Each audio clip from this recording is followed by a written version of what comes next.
Hello again. Anti-apartheid journalist Nat Nakasa's grave has been vandalized in KwaZulu-Natal.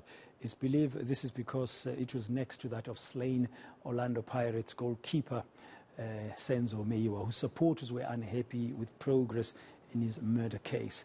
The South African National Editors Forum, SANEF, has slammed the vandalism. For more on this, let's speak to Project and Office Manager at SANEF, Hopewell Radebe. Bungane, good afternoon. Thank you very much for your time. I do understand, of course, that from the reports I've seen, the vandalization didn't happen just yesterday. It happened some time ago last year. But it's coming up now because SANEF feels disappointed that no action has been taken by the eThekwini municipality to restore this grave and fix it. And good afternoon to all your viewers. Yes, we are disappointed because the agreement with the municipality was that they will always take care of this area. And not just the tombstone of Nat Nakasa, just the whole grave site. It's under the care of the municipality, like any other municipality. What makes the Nat Nakasa grave special to us in the media is that he's just not one of our own, but he is regarded as one of the stalwarts of journalism and also one of the people who was a thorn in the side of the apartheid government. And had fought very hard fighting particularly the issues of influx control laws and things like that, the pass system where people had to get that stamp to be able to get a job in the city or town. And he fought hard against that and wrote a lot about social issues that impacted on society at large. And now we fought also very hard to bring him home because he died in 1965. In New York, where he was also documenting the discrimination against Africans and also looking at how, drawing parallels between South Africa and the New York or the way the United States took care of its own and expressing disappointment about that. So he died being depressed, being not able to come back home. And in 2014, we were able to, as SANEF, working with other stakeholders, managed to get our government to convince the United States, and we made an application in New York to the courts to bring his body home. And he was indeed buried, given a provincial status funeral when he was reburied in South Africa. And now this, and we kind of thought maybe we should not be singing and dancing about it, and hoped that the municipality would do its chores and resolve this and sort it out. But we are looking at this, we just feel that it's been neglected completely. Yeah. No, and quite correctly, not just because Nat Nakasa is our hero in the media with that illustrious history, as you've just explained a little bit of, but it's a service that's provided to any citizen. I mean, cemeteries and parks and all of that are looked after by municipalities. And I mean, he's like a hero in the sense of the history of the media. Many young people may not have heard about him, but you as SANEF, I mean, you even have an award. His legacy lives on because there is an award, the Nat Nakasa Courageous Journalism Award, that is conferred by SANEF on a journalist who's deserving of it. So maintaining his legacy, that's very important. And a gravesite is also important for the families and generations going forward where they can go and pay their respects to him.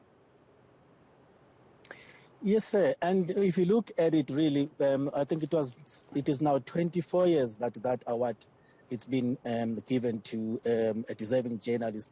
In the past 3 years, we added a category for the community brave journalist, community media brave journalist, so that because we felt that they were not mainstream media versus community media were not competing on an equal footing. And then we've started looking at the courageous work that is being done by community media colleagues. So it is also in that legacy that we felt that even the younger generation and remember that community media is a training ground of younger journalists in most cases. And then that's why we acknowledge and kind of brought it that category. And we are hoping even now that the community will look into it. If not, we will then have to take the step forward and maybe even communicate with the arts ministry and also the bodies that look after the heroes' icons and around the country, because he's been declared as such. He would not have been given a provincial burial had he not been acknowledged as one of the outstanding leaders of this country. Yeah. In journalism Would you in consider, particular. we tried to get, our producer tried to get hold of eThekwini municipality. I was very keen to hear their side of the story today. Where are they standing in terms of restoration, but also, as you've said, just protecting the cemeteries like the one where the remains of Nat Nakasa currently are buried. Would you consider knocking on Sihle Zikalala's door? I don't think anything is off the table at the moment. We've just started with the right door. If we feel that our request is falling on deaf ears, we will then look at other powers that be that will seek to put action into this. We will maybe, from the municipality point of view, with after authorities, we will then go to the mayor and so on and so forth.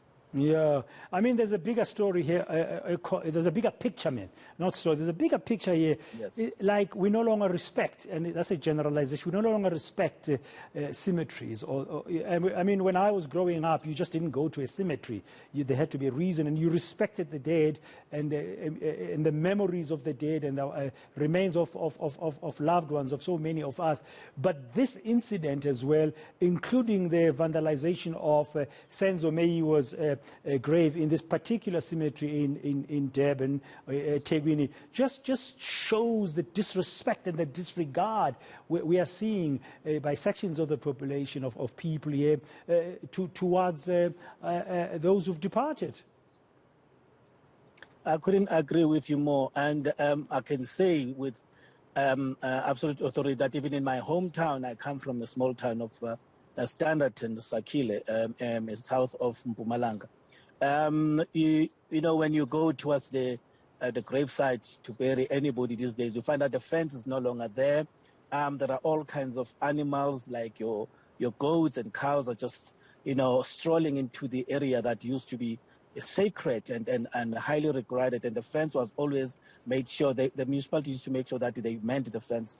Even here in Johannesburg, if you go towards Avalon, you would realize that there are many holes that people have punched through what you call the Avalon.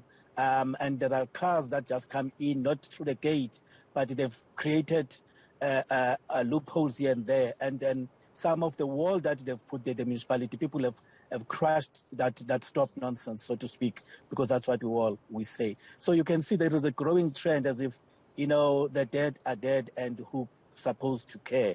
Nobody. But I think we should try to reinculcate that respect, that note that says, you know, you would want your grave to be respected. Dead or alive, you should take care of it. For those who are alive, should take care of their families' grave sites, visit them, clean them, and the municipality should do its bit as well in making sure that they secure that. And our respect should always be for the dead, held high. Yeah, and even also for heritage. I mean, Nat Nakasa, I mean, is a giant in the history of journalism in this country under trying circumstances. Let's hope the eThekwini municipality, now that you are creating awareness around this issue particularly, they will be able to assist in the restoration of Nat Nakasa's grave, and that, of course, of Senzo Meyiwa, that's in that cemetery. Thank you very much, Hopewell Radebe, from the South African National Editors Forum.